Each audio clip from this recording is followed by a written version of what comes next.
everyone, this is Akash Chukani and welcome to Samarpan Techno School Biology YouTube channel. તમે ભણી રહ્યા છો chapter number 7. આજે ભણશો એની અંદર લેક્ચર નંબર 9. અત્યાર સુધી આપણે પેશીઓ વિશે વાત કરી હતી. ત્યારબાદ આજે અંગ અને અંગતંત્ર વિશે વાત કરવાના છીએ. પરંતુ કોના? પ્રાણીઓના. કયા કયા પ્રાણીઓના? અળસિયું, વંદો અને દેડકો.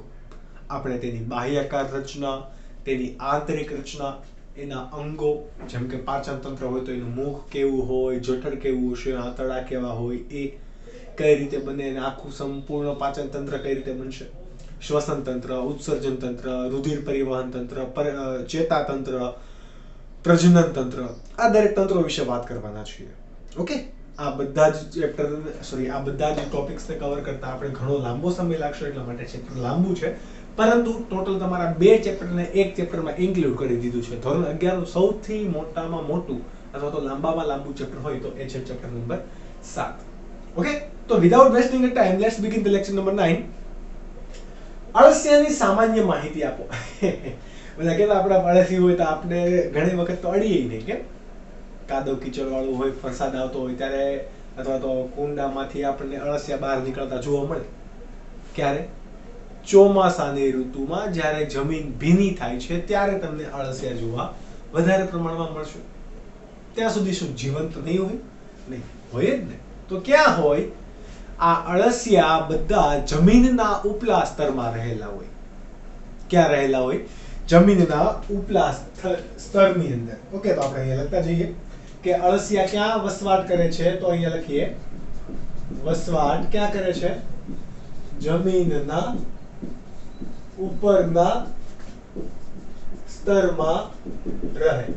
તમે અત્યારે તો ડામરના રોડ અને આરસીસી રોડનો જે જમાનો ચાલી રહ્યો છે, એટલા માટે તમને અળસિયા ઉપલા સ્તરમાં ના દેખાય. ત્યાં તમને કપચી, ડામર આ જ દેખાય. સમજ પડી? પરંતુ જો તમે ખેતરમાં જાઓ અથવા તો જ્યાં માટીવાળો વિસ્તાર છે એ પ્રદેશની અંદર જાઓ, નદી કિનારાના પ્રદેશની અંદર, ત્યાં તમને શું જોવા મળશે? ઉપલા સ્તરમાં અળસિયા જોવા મળશે. આ અળસિયું કયા સમુદાયનું પ્રાણી છે?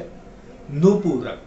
કેવું? નુપુરક. આપણે ચેપ્ટર નંબર 4 ની અંદર વાત કરી હતી કે નુપુરક સમુદાયના પ્રાણીઓ બધા જ કેવા હશે? કડીઓ વાળા. જુઓ, આ નાની બધી કડીઓ છે. પ્રાણી આખું કેવું છે? સમખંડતા દર્શાવે છે કે નથી દર્શાવતું? ઓકે, તો એટલા માટે આપણે શું લખીશું આગળનો ટોપિક કે તે નુપુરક સમુદાય નું પ્રાણી છે અને એ શું ધરાવે? કડીયુક્ત રચના, અથવા તો આપણે એને શું કહી શકીએ? સમખંડતા પણ શું દર્શાવે છે? શું દર્શાવે છે? સમખંડતા દર્શાવે છે. કેવા કલરનું પ્રાણી હોય? તમે અળસિયું જોયું હશે તો એકદમ કાળું હોય તો કે નહીં? એકદમ લાલ હોય તો કે નહીં? રતાશ પડતું બદામી રંગ હશે. કેવો હશે? રતાશ પડતો બદામી રંગ. એટલે એનો રંગ અહીંયા લખવાનો કે રતાશ પડતું બદામ અથવા તો રતાશ પડતા બદામી રંગનું પ્રાણી છે. તો જો અળસિયું પણ એક પ્રાણી છે. તમે એને જીવજંતુ કે કીડા મકોડા નહીં સમજતા, બરાબર? જો કે કીડા મકોડા અને જીવજંતુને પણ શું કહેવાય? પ્રાણી જ કહેવાય. કારણ કે પ્રાણી સૃષ્ટિની અંદર આવશે એટલા માટે. ઓકે, આપણને ઘણી વખત આશ્ચર્ય થાય પણ હકીકત અલગ વસ્તુ હોય. હવે આ કેવા પ્રકારનું પ્રાણી છે?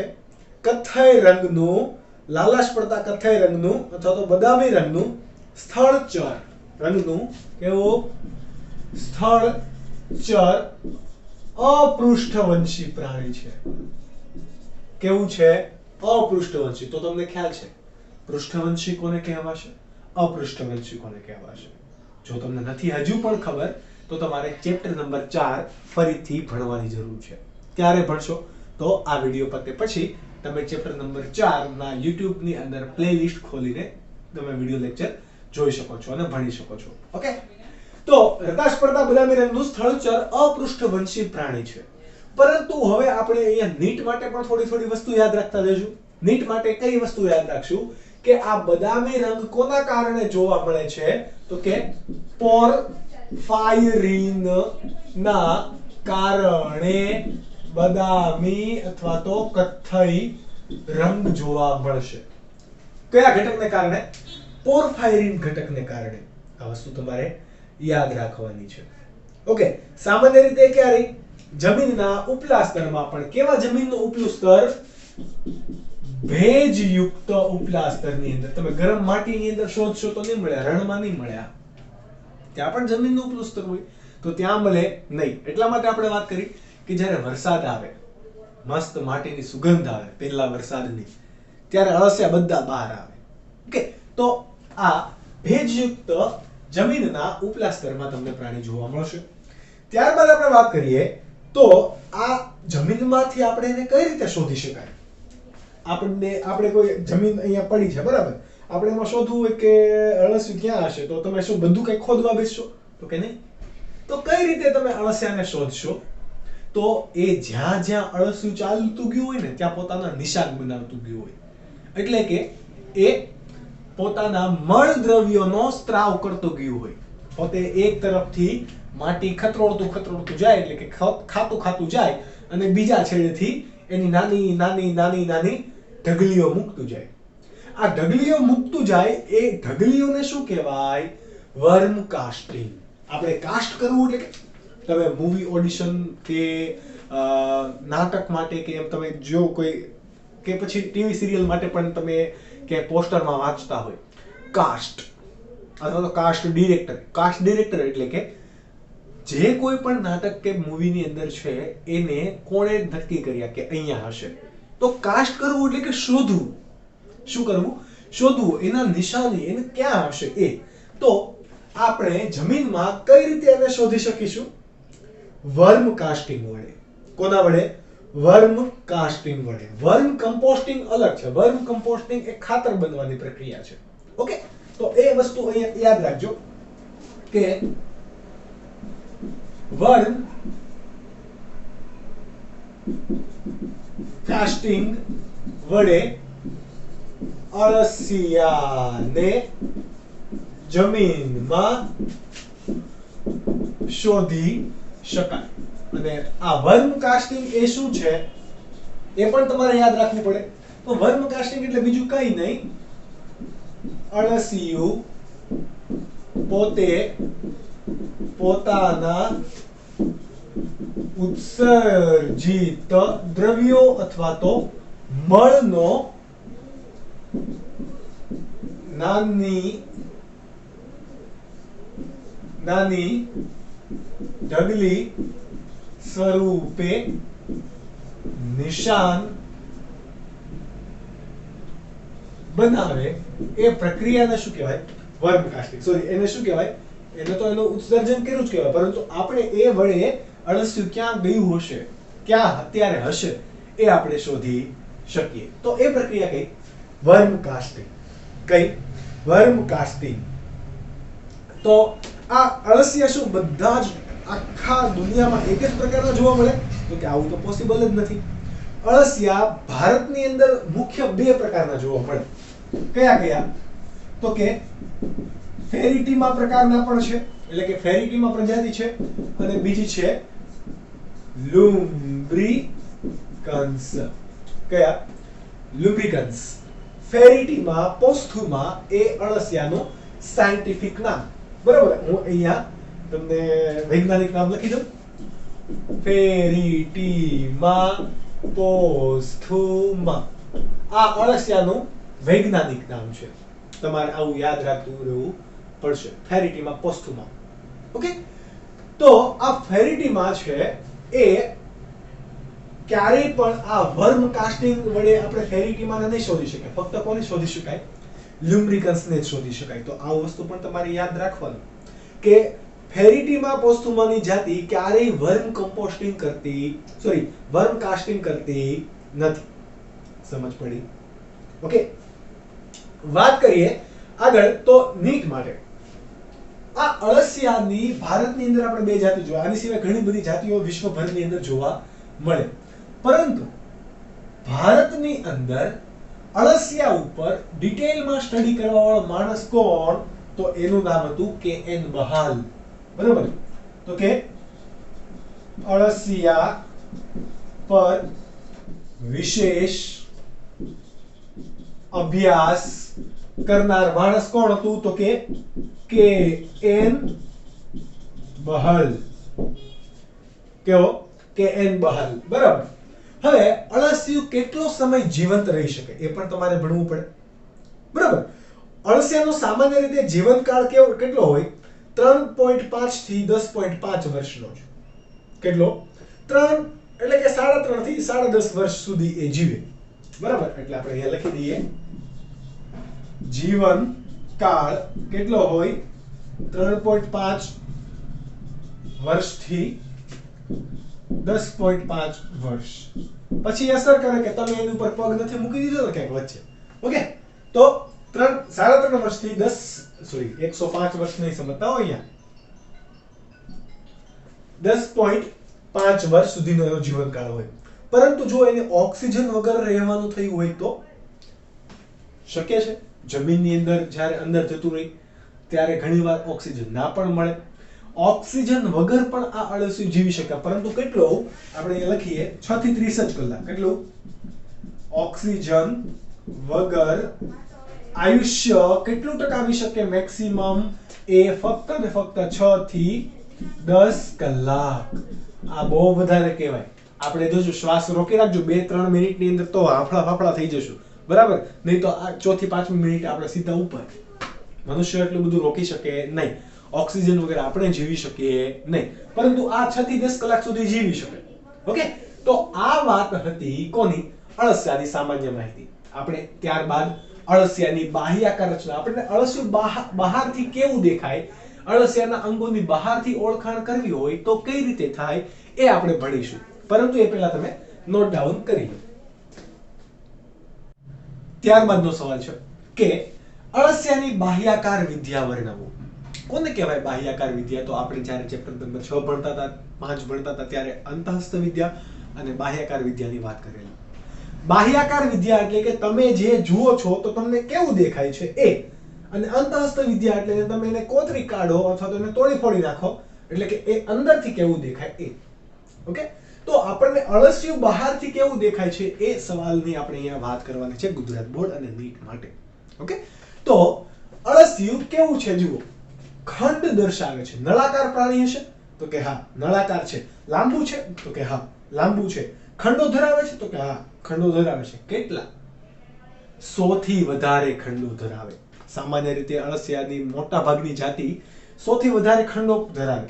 અમુક જાતિ છે વિશ્વની અંદર કે જે અપવાદ રૂપે 95 થી ઓછા કે 85 આજુબાજુ પણ ખંડો ધરાવે, પરંતુ મોટા ભાગની જાતિઓ 100 થી વધારે ખંડો ધરાવે. તો આપણે એ લખતા જઈશું કે અળસિયું લાંબુ, નળાકાર અને 100 થી વધુ. 100 થી વધુ તો પણ કેટલા? તો કે 100 થી 120 જેટલા સમખંડો ધરાવે. બરાબર. તમારે જ્યારે આવી આકૃતિ દોરવાની થાય ત્યારે તમારે આ ખંડના થોડાક નંબર પર વર્ણવી દેવાના, કારણ કે તમે બધા વર્ણવા જશો તો મને ખબર છે તમે 100 સુધી નંબર દેવા જાઓ તો તમારે આખી પુરવણીનું પેજ પણ ખતમ થઈ જાય. એટલા માટે થોડાક નંબરો વર્ણવી દેવાના. બરાબર. 100 થી 120 જેટલા શું ધરાવશે? એ સમખંડો ધરાવશે. પરંતુ આ સમખંડોની અંદર અને દરેક ખંડ વિવિધ પ્રકારના રચના ધરાવતા હશે. સમજ પડી? ચલો, હવે આ અળસિયાની ઉપરની બાજુ કઈ ને નીચેની બાજુ કઈ એ કઈ રીતે ખબર પડશે? જેમ કે આપણે ચતુષ્પાદી પ્રાણી છીએ ને, તો આપણે ચતુષ્પાદી પ્રાણી તો આ આપણી પૃષ્ઠ બાજુ થાય. જે બાજુ કરોડ સ્તંભ આવેલ છે એ, અને જે બાજુ છાતીવાળો ભાગ આવેલ છે એ આપણી વક્ષ બાજુ થાય. બરાબર. એટલે આ આપણી વક્ષ બાજુ, આ આપણી પૃષ્ઠ બાજુ. અળસિયામાં કઈ રીતે ખબર પડશે? અળસિયું તો અપૃષ્ઠવંશી પ્રાણી છે, એમાં તો કરોડ સ્તંભ નહીં હોય. તો કઈ રીતે ખબર પડે? સપોઝ કોઈ અળસિયું આ રીતે છે. કઈ રીતે? આ રીતે. તો ઉપરની બાજુ એને શું કહેવાય? પૃષ્ઠ બાજુ. નીચેની બાજુને શું કહેવાય? વક્ષ બાજુ. ઉપરની બાજુએ તમે જોવા જાઓ તો આવી એક અહીંયા ઘાટી લીટી જોવા મળશે. એટલે આખા અળસિયાની અંદર. બરોબર. પરંતુ આપણે અહીંયા થોડું હમણાં સવાલની અંદર ડ્રો કરવાનું છે એટલા માટે કામ છે. આવી ઉપરની બાજુએ એક પટ્ટી સ્વરૂપે એક નલિકા જેવી રચના જોવા મળે. એ જે નલિકા છે એ હકીકતમાં શું છે? પૃષ્ઠ રુધિરવાહિની. પૃષ્ઠ રુધિરવાહિની બોલે તો ઉપરની બાજુએ આવેલી રુધિરવાહિની. એ રુધિરવાહિનીને કારણે અહીંયા સ્પષ્ટ એક પટ્ટી દેખાય છે. તો એ અળસિયાની કઈ બાજુ થશે? પૃષ્ઠ બાજુ. બરાબર. તો આપણે લખતા જઈએ કે પૃષ્ઠ બાજુ કઈ અને વક્ષ બાજુ કઈ. યાદ રાખજો. ઓકે. પૃષ્ઠ બાજુ છે તો કે પૃષ્ઠ રુધિર વાહિની ના કારણે સળંગ શું? પૃષ્ઠ રુધિર વાહિનીના કારણે સળંગ લાંબી એક ગાઢ રેખા જોવા મળે. સળંગ લાંબી ગાઢ મધ્ય રેખા જોવા મળે. એ બાજુ કઈ? પૃષ્ઠ બાજુ. બરાબર. જો આ મધ્ય રેખા છે એટલે કે વચ્ચે વચ્ચે આવેલી એ. તો વક્ષ બાજુ કઈ? તો તમે એમ કહેશો જે બાજુ જોવા ના મળે એ. સાચી વાત છે, પરંતુ આપણે સ્પેસિફિકલી કઈ રીતે કહી શકું કે જો અળસિયું આ રીતે છે એ તમને અહીંયા પૃષ્ઠ બાજુ તમને ઉપરની બાજુથી દેખાય છે, તો નીચેની બાજુથી જોશો તો ત્યાં શું દેખાશે? એના જનન છિદ્રો દેખાતા હશે. એ સ્પષ્ટ દેખાશે તમને. શું દેખાશે? જનન છિદ્રો. એટલે કે નર જનન છિદ્રો, માદા જનન છિદ્રો, શુક્ર સંગ્રહાશય છિદ્રો, આ તમને ત્યાં સ્પષ્ટ રીતે દેખાતું હશે. તો એ ભાગને શું કહેવાશે? વક્ષ બાજુ. તો જનન છિદ્રો સ્પષ્ટ દેખાય એ ભાગ કયો? વક્ષ બાજુ. તો તમને ઉપરની બાજુ કઈ અને નીચેની બાજુ કઈ એ તમને ખબર હવે પડી ગઈ. હવે આપણે દરેકે દરેક ખંડની વાત કરવી છે. બરોબર. બહારથી કેવા દેખાય એ, અંદરની બાજુથી અત્યારે ખંડની વાત કરવી નથી. આ 19મા ખંડ પછીથી તમને કોઈ કાંઈ બહુ ફરક દેખાશે નહીં દરેક ખંડની અંદર. પરંતુ જે કંઈ પણ અઘરી રચના કે તમારે અળસિયાને ઓળખવાની છે એ 1 થી 20 ખંડની અંદર જ છે. એટલે એકદમ સિમ્પલ છે. ચલો સૌથી પહેલા આપણે કોને લઈએ? મુખ. કોને લઈએ? મુખ. બરાબર. મુખ એટલે કયો ખંડ હોય? પહેલો ખંડ. કયો? પહેલો ખંડ. પરંતુ આ પહેલા ખંડને શું કહેવાશે? પરિતુંડ. શું કહેવાય? પરિતુંડ. તો મુખ એ અળસિયાના અગ્ર છેડે, ક્યાં? અળસિયાના અગ્ર છેડે આવેલ પ્રથમ ખંડ કે જે મુખ છે એને શું કહેવાય? પરિતુંડ. કેવું? પરિતુંડ. આપણે અહીંયા ડ્રો કરીએ. ચલો આ બીજું ત્રીજો ખંડ હશે સપોઝ. બરાબર. તો આ કોણ હોય? પહેલો ખંડ. કોણ? પહેલો ખંડ. બરાબર. પરંતુ પહેલા ખંડની અંદર વિશિષ્ટ પ્રકારની રચના છે. કેવા પ્રકારની? વિશિષ્ટ પ્રકારની રચના. અહીંયાથી એક આમ છાજલી જેવો ભાગ બનશે અને આ ભાગ મુખ હશે. બરાબર. તો હું આમ કરી દઉં તો તમને વધારે ખંડમાં ખબર પડશે. આ ક્રમિક રીતે ખંડ હશે જ. બરાબર. પરંતુ આ જે પહેલો ખંડ છે એ શું છે? પરિતુંડ. આ પરિતુંડ એના આગળના છેડે શું ધરાવે છે? મુખાગ્ર ધરાવે છે. શું ધરાવે? મુખાગ્ર. અને આ જે છિદ્રવાળો ભાગ છે એ શું છે? મુખ ગુહા. શું છે? મુખ ગુહા અથવા તો એને કહેવાય મુખ દ્વાર. મુખ દ્વાર એટલે કે ખોરાક ગ્રહણ બધો આ ભાગેથી થશે. મુખ દ્વાર. મુખાગ્ર આગળની બાજુએ છે. બરાબર. તો હું અહીંયા લખી દઉં કે મુખાગ્રની કેવી રચના છે અને એનું કાર્ય શું છે. ચલો આ મુખાગ્ર છે એટલે જો આ મુખ દ્વાર છે, એની ઉપર કોણ? આ મુખ દ્વાર. એની ઉપર આ પાવડાની રીતે ગોઠવાયેલું કોણ છે? મુખાગ્ર. આ મુખાગ્ર આગળ છે ને છાજલી જેવી રચના બનાવે. જો સામાન્ય રીતે આવી રીતે જ છે. જ્યારે એને આગળ ખસવાનું છે, અળસિયું ક્યાં હોય? જમીનની અંદર. એટલે આગળ ખસવું છે એટલે માટીને ખતરોડીને જવું પડશે. તો આ જે કોણ છે? મુખાગ્ર વાળો ભાગ હતો એ આમ બહાર આવશે અને આમ પાવડો મારે અને માટી ખોદીને મોઢાની અંદર. જો આમ પાવડો માર્યો, માટી ખોદીને મોઢાની અંદર. એટલે અળસિયું થોડુંક આગળ આવ્યું. પાછું આમ આગળ આવ્યું, આમ આગળ આવ્યું, આમ આગળ આવ્યું, આ સાઈડથી તમે જુઓ, આ શું છે? મુખદ્વાર. આ કોણ છે? મુખાગ્ર. તો મુખાગ્ર છાજલીની જેમ માટી ખતરોડીને મુખદ્વારની અંદર નાખતું જશે, તો આ ધીરે ધીરે અળસિયું આગળ જઈ શકશે, એટલે એનો રસ્તો બનાવશે. તો આ મુખાગ્ર એ શું રચે છે? છાજલી જેવી રચના રચે છે, બરાબર. મુખાગ્ર કેવું છે પાછું? અતિ સંવેદનશીલ પણ છે, એટલે કે સંવેદના પણ એ ગ્રહણ કરશે, બરાબર. આની સિવાય એ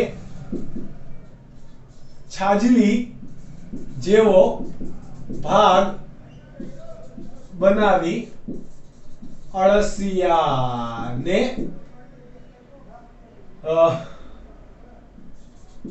માટીમાં માર્ગ બનાવી દે. માર્ગ બનાવે, માટી બધી ક્યાં જશે? મુખદ્વારની અંદર. એ માટીની અંદર કોહવાયેલા પદાર્થો હશે, પર્ણનો પાલકુચો હશે, વગેરે વગેરે, જેમાંથી અળસિયું પોષણ મેળવશે. એટલે અળસિયાનો ખોરાક એ જ છે. સમજ પડી? ઓકે. તો આ વાત હતી કોની? મુખાગ્રની. મુખદ્વાર વિશે પણ તમે વાત કરીને પરિતુંડ વિશે પણ તમે વાત કરી લીધી. હવે આપણે એવું અહીંયા એક વસ્તુ ભણવાનું છે કે અળસિયાની અંદર ક્યાંય અસ્થિ હોતા જ નથી, કંકાલ હોતું નથી. એક વસ્તુ યાદ રાખજો, મેં તમને જો મિનિટ માટે નોટ ડાઉન કરાવી દઉં છું કે અળસિયામાં કંકાલ ગેરહાજર. કેવું છે? ગેરહાજર. પરંતુ જ્યારે દર બનાવવાની ક્રિયા હોય કે એને માટીમાં આગળ જવાનું હોય ત્યારે આ છાજલી જેવો ભાગ હતો, એટલે કે મુખાગ્ર હતો, એની અંદર એ પાણી ભરાશે. આપણે કોઈ પણ વસ્તુ પાણી ભરાય એને આપણે શું કહીએ? ફૂગો હોય, એમાં આપણે ફૂલ હવા ભરી દઈએ, એટલી બધી હવા કે હવે જો એની અંદર એડ હવા કરીશું તો હવે ફૂગો ફાટી જશે. તો એ જે સ્થિતિ છે એને શું કહેવાય? આશુન. શું કહેવાશે? આશુન. એવી રીતે આ જે મુખાગ્ર છે, છાજલી જેવો ભાગ, એટલે કે મુખનો અગ્ર ભાગ જે છે એ હાઇડ્રોફ્લુએલિક એસિડ ધરાવશે. કયું? હાઇડ્રોફ્લુએલિક એસિડ. અહીંયા હું લખી દઉં. પરંતુ દર બનાવતી વખતે અગ્ર છેડો હાઇડ્રોફ્લુએલિક એસિડ વડે આશુન બની, આશુન એટલે કે એકદમ ફૂલ થઈ જશે, બરાબર. આશુન બની મજબૂત બને છે, તો જ એ દર બનાવી શકવા માટે ખતોડે, બરાબર. એટલે જે ત્યાં કડક થાય છે એ હાઇડ્રોફ્લુએલિક એસિડ અને આશુનતાના કારણે છે, બાકી ત્યાં કોઈ કંકાલ, હાડકું, કાસ્થી એવું કઈ છે નહીં. સમજ પડી? તો આ વસ્તુ હતું તમારું નીટ માટે. કોના માટે? નીટ માટે. ત્યારબાદ આપણે ભણવાનું છે કે વલયિકા ક્યાં આવેલું છે, એટલે કે એ બાદ આપણે અહીંયા લખીએ બી. કોણ? વલયિકા. કયા ખંડમાં જોવા મળશે વલયિકા? તો 14 થી 16 ખંડ. અહીંયા હું જો અહીંયા લખું છું 14 થી 16. આ 14મો ખંડ, 15મો ખંડ અને આ 16મો ખંડ. આ જે વિસ્તાર હશે, આ ભાગ, બરાબર. અહીંયા મેં જે બ્લુ કલર થી કરેલો છે એ, તો એ ભાગને શું કહેવાશે? વલયિકા. શું કહેવાય? વલયિકા. શા માટે? કારણ કે આ 14, 15 અને 16મા ખંડમાં અળસિયામાં ઘણી બધી ગ્રંથિઓ આવેલી હશે. શું આવેલું હશે? ઘણી બધી ગ્રંથિઓનો સમૂહ આવેલો હશે. પરિણામે એક ઘેરા પટ્ટા જેવું લાગશે. કેવું? ઘેરા પટ્ટા જેવું લાગશે, જેને આપણે શું કીધું? વલયિકા. તો કે 14 થી 16 ખંડમાં ગ્રંથિઓના સમૂહને કારણે તે ઘેરા પટ્ટા જેવું લાગે છે, એ અથવા તો ઘેરા પટ્ટા યુક્ત રચના બનાવે, જેને શું કહેવાય? વલયિકા. શું કહેવાશે? વલયિકા. આ વાત હતી તમારા જે ગુજરાત બોર્ડમાં આપેલું એ, બરાબર. હવે વલયિકાના આધારે શરીરને આપણે અળસિયાના શરીરને 3 ભાગમાં વહેંચી શકીએ. આ વલયિકા પ્રદેશ કયો? આ જે ભાગે વલયિકા હાજર છે એ વલયિકા પ્રદેશ. વલયિકા પહેલાનો જે પ્રદેશ છે એટલે કે આ પ્રદેશ, બરાબર, એને શું કહેવાશે? તો કે પૂર્વ વલયિકા પ્રદેશ. શું કહેવાય? પૂર્વ વલયિકા. તો અહીંયા લખી દઉં, પૂર્વ વલયિકા એટલે કે વલયિકા પહેલાનો પ્રદેશ ને પૂર્વ વલયિકા. વલયિકા પછીનો પ્રદેશ એટલે આ બધાને શું કહેવાશે? પશ્વ વલયિકા પ્રદેશ. એટલે કે વલયિકાને કારણે શરીર 3 પ્રદેશ કયા કયા? પૂર્વ વલયિકા અને પશ્વ એમ 3 ભાગની અંદર વિભાજિત થાય છે. આ વલયિકાનું કાર્ય તમને પૂછે તો ખબર કોઈને કાર્ય? તો આનું કાર્ય હશે અંડઘર બનાવવાનું. આ તમે નીટ માટે યાદ રાખો. એટલે કે હમણાં તમે જ્યારે પ્રજનન તંત્ર ભણશો ત્યારે આવશે જ, પણ છતાં અહીંયા કાર્ય યાદ રાખતા જવું. કાર્ય અંડઘર બનાવવું. શું બનાવશે? અંડઘર. વોટ ઇઝ અંડઘર? તો એ આપણે જ્યારે અળસિયાનું પ્રજનન તંત્ર ભણશું ત્યારે તમને ડિટેલમાં હું સમજાવીશ, પરંતુ ફક્ત અત્યારે કાર્ય યાદ રાખો. આની સિવાય વલયિકાને ઉત્સર્ગિકાનું જંગલ પણ કહેવાય. શું કહેવાય? ઉત્સર્ગિકાનું જંગલ કહેવાય.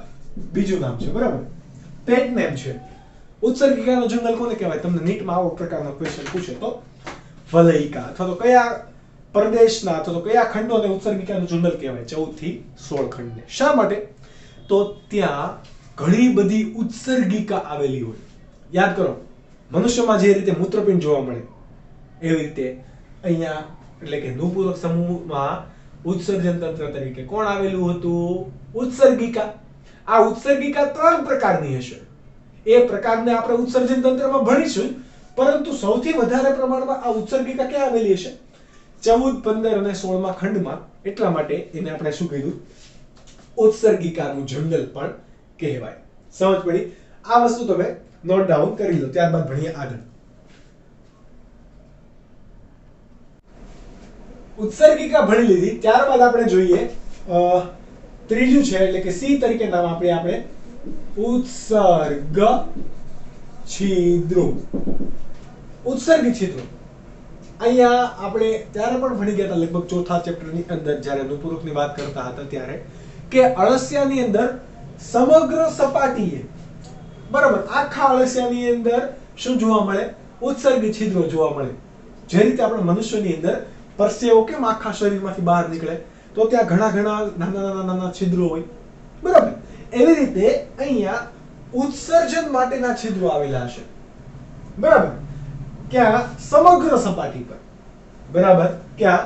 સમગ્ર સપાટી પર. એટલે અહીંયા લખી દો કે સમગ્ર સપાટી પર નાના અથવા તો સૂક્ષ્મ છિદ્રો આવેલા હોય કે જેને શું કહેવાશે?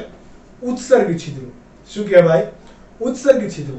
પરંતુ હજુ તમે એક વસ્તુ એમાં ડિટેલમાં ભણો કે પ્રથમ 6 ખંડ સિવાય દરેક ખંડમાં સપાટી પર 200 થી 250 જેટલા નાના છિદ્રો આવેલા હોય, જેને શું કહેવાય? વૃક્કરંધ્રો પણ કહેવાય. શું કહેવાશે? વૃક્કરંધ્રો. અહીંયા તમે નીટ માટે યાદ રાખો, આપણે રેડ પેન થી લખી દઈએ તમને. વૃક્કરંધ્રો એ હકીકતમાં ઉત્સર્ગ છિદ્રોનો જ ભાગ છે, બરાબર. વૃક્કરંધ્રો તો કે પ્રથમ 6 ખંડ સિવાય દરેક ખંડમાં 200 થી 250 જેટલા નાના સૂક્ષ્મ ઉત્સર્ગ છિદ્રો આવેલા હોય, એને શું કહેવાય? વૃક્કરંધ્રો. એનું પણ કામ શું છે? ઉત્સર્જનનું. પ્રથમ 6 ખંડની અંદર એ જોવા મળશે ને બાકી દરેક ખંડની અંદર જોવા મળશે. ત્યારબાદ વાત કરીએ શુક્ર સંગ્રહાશય છિદ્રો. કોની? શુક્ર સંગ્રહાશય છિદ્રો, આપણે જે જનન છિદ્રોની વાત કરતા હતા ને એ. ડી શુક્ર સંગ્રહાશય છિદ્રો તો ક્યાં આવેલા હોય? 5મા અને 9મા ખંડની મધ્ય ખાંચમાં, ક્યાં? આંતરખંડીય ખાંચની અંદર. જેમ કે 5મા અને 6ઠા ખંડ વચ્ચેની આ જે આંતરખંડીય ખાંચ છે ત્યાં આવી રીતે આમ શુક્ર સંગ્રહાશય આવેલું હોય, પરંતુ એનું છિદ્ર ક્યાં આવેલું હશે? આ 5મા અને 6ઠા ખંડની જે મધ્ય રેખા છે ત્યાં. તો આ એનું શું છે? શુક્ર સંગ્રહાશય. અને આ એની મધ્ય ખાંચમાં શું આપણે દોર્યું? તો એ જે ખાંચમાં દોર્યું એ છે શુક્ર સંગ્રહાશય છિદ્રો. આવી રીતે ક્યાં સુધી આવેલી હશે? આવી રીતે 5મા ખંડથી 9મા ખંડ સુધીની આંતરખંડીય ખાંચોની અંદર જ આવેલું હશે. કેટલા હોય? તો કે 4 જોડ. કેટલા હોય? 4 જોડ. હું અહીંયા લખી દઉં તો કે 4 જોડ છિદ્રો. આપણે છિદ્રોની વાત કરીએ છીએ. શુક્ર સંગ્રહાશય અહીંયા આવેલું છે, જુઓ, બરાબર, લટકતી રચના હશે. કાર્ય શું હોય શુક્ર સંગ્રહાશય છિદ્રોનું? અળસિયા કેવા છે? ઉભયલિંગી પ્રાણી છે. એ નર પણ હોઈ શકે અને માદા પણ હોઈ શકે. એટલે કે નર પ્રજનન તંત્ર પણ ધરાવે છે અને માદા પ્રજનન તંત્ર પણ ધરાવે છે. આપણી જેમ નથી એકલિંગી. આપણે નર તો નર, માદા અલગ તો માદા અલગ, બરાબર. આ બંને વસ્તુ ધરાવશે. પરંતુ અળસિયા એ પ્રજનન પાછું કઈ રીતે કરશે? અંતઃ પ્રજનન કરશે? તો કે નહીં, એ તો પરફલન કરે છે. શું કરે છે? પરફલન. એટલે કે બે અલગ અલગ અળસિયા, ભલે ઉભયલિંગી છે, ભલે બધાના, એટલે કે ભલે એક અળસિયું અંડકોષ પણ ધરાવે અને શુક્રકોષ પણ ધરાવે, છતાંય બે અલગ અલગ અળસિયા પ્રજનન કરવા ભેગા થશે. તો આ એક અળસિયાનું એક અળસિયાના શુક્રકોષો બીજા અળસિયાના આ શુક્ર સંગ્રહાશય છિદ્રોની અંદર સંગ્રહ પામશે. એટલે એને આપણે શું કીધું? શુક્ર સંગ્રહાશય છિદ્રો. કેટલા જોવા મળે? 4 જોડ. ક્યાં જોવા મળે? 5 થી 9 ખંડોની આંતરખંડીય ખાંચમાં જોવા મળે. એટલે કે 5મા અને 6ઠા ખંડની આંતરખંડીય ખાંચ, 6ઠા અને 7માની, 7મા અને 8માની, 8મા અને 9મા ખંડની ખાંચની અંદર તમને આ જોવા મળ્યું. ત્યારબાદ વાત કરીએ ડી થયું ને, ઈ માદા જનન છિદ્ર. કયું? માદા જનન છિદ્ર. તો માદા જનન છિદ્ર ક્યાં જોવા મળશે? 14મા ખંડની મધ્ય વક્ષ રેખાએ. 14મો ખંડ ક્યાં છે? તો કે અહીંયા આવ્યું, બરાબર. તો આ 14મા ખંડની મધ્ય વક્ષ રેખાએ અહીંયા શું તમને જોવા મળે?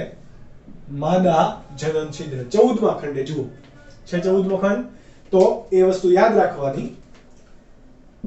14મા ખંડની મધ્ય વક્ષ રેખા પર એક છિદ્ર કે જેને શું કહેવાશે? માદા જનન છિદ્ર. આમાં યોનિ માર્ગ જેવી રચના હશે નહીં. ઓકે. 14મા ખંડની મધ્ય વક્ષ રેખા બોલે તો મધ્ય એટલે કે વચ્ચે, વક્ષ એટલે કે નીચેની બાજુએ. ઉપરની બાજુએ જનન છિદ્ર ન જોવા મળે, ત્યાં પૃષ્ઠ રુધિર વાહિની હતી, નીચેની બાજુએ જોવા મળશે. એટલા માટે જો આપણે આ માદા જનન તંત્રની થઈ ગયું તો ભાઈ આપણે આ નર જનન છિદ્રનો શું વાંક? તો નર જનન છિદ્ર આ કેટલા હશે? નર જનન છિદ્ર 2 હશે. જુઓ, ઓબ્વિયસલી આ શુક્ર સંગ્રહાશય છિદ્રો એ 2 હતા. એટલે કે કોઈ પણ અળસિયું છે એના શુક્ર જનન છિદ્ર એ આની સાથે આમ સંપર્કમાં આવે, અહીંયા આવ્યા, અહીંયા આવ્યા, અહીંયા આવ્યા, અહીંયા આવ્યા, તો એવી રીતે જોડમાં આવશે ને. એટલા માટે નર જનન છિદ્ર પણ કેટલા હશે? જોડમાં. ક્યાં આવેલા હોય? 18મા ખંડમાં એક જોડ, વક્ષ પાર્શ્વ બાજુએ. ક્યાં? 18મા ખંડમાં એક જોડ છિદ્ર વક્ષ પાર્શ્વ બાજુ. પાર્શ્વ એટલે કે આ મધ્ય એટલે કે વચ્ચે, પાર્શ્વ એટલે કે બાજુ બાજુમાં, બરાબર, સાઈડમાં. તો આપણે એ પણ દોરીએ બ્લુ કલર થી, એને દેખાડીએ 18મા ખંડમાં. આ એક છિદ્ર, આ બીજું નરજનન છિદ્ર. સમજ પડી? સમજ પડી ગઈ? જો આ શુક્ર સંગ્રાશય છિદ્રો હતા, આ માદા જનન છિદ્ર છે ને આ બે શું છે? નરજનન છિદ્રો. તો એ બધાના સ્થાન તમને એક્ઝેક્ટ ખબર હોવા જોઈએ. તમને એમસીક્યુઝ ની અંદર અથવા તો થિયરી ની અંદર આવા સ્થાન લખવાના થશે. ઓકે, આગળ આપણે વાત કરીએ કે વજ્રકેશો. કોણ? વજ્રકેશો. હવે તમને આ નવું આવ્યું તમારા માટે, એફ અને આ જી. વજ્રકેશો. કેશ એટલે કે વાળ, વજ્ર એટલે કે લોખંડ. તો લોખંડનો વાળ નહીં, તો કે નહીં, કાઇટિનના બનેલા વાળ હશે. વાળ તો કે અળસિયાની વાળ તમે તો ક્યારેય જોયા જ નહીં, જો દેખાય પણ નહીં ને, તો એ હકીકતમાં વાળ નથી. આપણે કેમ ચાલવા માટે પગ છે, તો આ વજ્રકેશો એ પ્રચલનમાં ઉપયોગી છે. કોણ? વજ્રકેશો પ્રચલન માટે ઉપયોગી. બરાબર. ક્યાં આવેલા હોય? તો કે આ દરેક ખંડ છે, આ ખંડની આ મધ્ય રેખા પર શું આવેલા હશે? નાના નાના નાના અતિ સૂક્ષ્મ. કેવા? અતિ સૂક્ષ્મ વજ્રકેશો આવેલા હોય. ક્યાં આવેલા હશે? તો કે આખા અળસિયાની સપાટી પર? તો કે નહીં. મુખ વલયિકા ના પ્રદેશમાં જોવા મળશે નહીં. કયા કયા? શરીરના પ્રથમ ખંડ એટલે કે મુખ, વલયિકા પ્રદેશ અને છેલ્લા ખંડમાં ના જોવા મળે, અને અંતિમ ખંડ સિવાય દરેક ખંડની મધ્ય રેખા પર અધિચ્છદીય પેશી હોય. કારણ કે બહારની સપાટી પર કઈ પેશી હશે? અધિચ્છદીય પેશીમાં ખૂંપેલા હોય. કેવા હોય? ખૂંપેલા. પરિણામે આપણને દેખાતા નથી, બાકી તો દેખાય ને, ભાગ લબડતા હોય તો, એટલે નહીં દેખાય. સામાન્ય રીતે તમને નીટમાં ગુજરાત બોર્ડમાં આપેલ છે કે મુખના ભાગે એટલે કે પ્રથમ ખંડ જ નથી હોતા. હકીકતમાં 1 થી 3 ખંડ સુધી વજ્રકેશો જોવા મળતા નથી. ચોથા ખંડથી વજ્રકેશો હોય. કયા ખંડથી? ચોથા ખંડથી. 1 થી 4 ખંડમાં નથી જોવા મળતા, 5મા ખંડથી હશે. 1 થી 4 ખંડ વલયિકા અને અંતિમ ખંડમાં આ વજ્રકેશો હોતા નથી. કેવા હોય? એ કાઇટિનના બનેલા હશે. શાના? કાઇટિનના બનેલ હોય. એ કેવા આકારના હશે? તો આવા એસ આકારના, આવા. બરાબર, આવા એસ આકારના. એનું કામ શું હશે? અળસિયાને પ્રચલનમાં મદદ કરશે. શું કરશે? પ્રચલનમાં. તો પ્રચલનમાં બીજું કોણ મદદ કરશે? અળસિયાના સ્નાયુ. ઓબ્વિયસલી અળસિયાની અંદર અસ્થિ નથી, પરંતુ સ્નાયુ તો હોય ને. તો અળસિયાને તમે ચાલતા જોયું હોય તો તમે જોજો, આમ ચાલશે, આમ. બરાબર, આ પ્રમાણે ચાલે છે. તો એની અંદર કયા કયા સ્નાયુ મદદ કરશે? તો કે 2 પ્રકારના. બરાબર, કયા? આયામ અને વર્તુળી સ્નાયુ પણ કયા કાર્યમાં મદદ કરશે? પ્રચલનમાં મદદ કરે. બરાબર, આની સાથે કાઇટિનના બનેલા વજ્રકેશો પણ પ્રચલન કાર્ય માટે મદદ કરશે. આ સમગ્ર રચના હતી કોની? અળસિયાની. હવે આપણે પ્રચલનની વાત જ કરીએ છીએ તો અળસિયું કેટલી ઝડપથી ચાલે? અજીબ સવાલ છે. અળસિયું કેટલી ઝડપથી ચાલે? 1 મિનિટમાં 25 સેન્ટીમીટર અંતર ફક્ત ચાલે. એટલે કે આટલી 1 મિનિટની અંદર આટલું અંતર ચાલશે, અહીંયાથી માંડીને આટલું.